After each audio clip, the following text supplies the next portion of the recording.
అందరికీ నమస్కారం. ఇది భద్రాద్రి రాముని హరికథ. మరీ గ్రాంధికం కాకుండా చక్కటి తెలుగులో అందరికీ అర్థమయ్యేటట్టు చెప్పే నా ప్రయత్నం.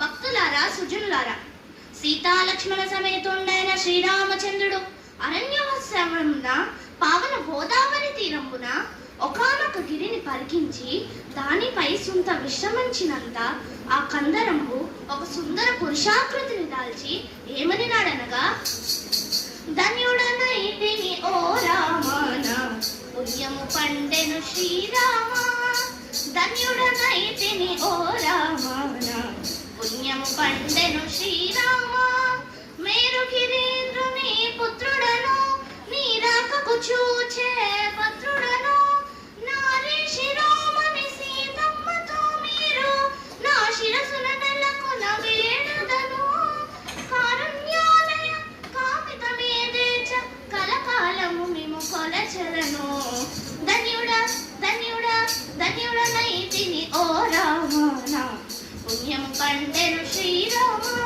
అని భద్రుడు ప్రార్థించిన. అప్పుడు స్వామివారు ఏమన్నారనగా, వత్స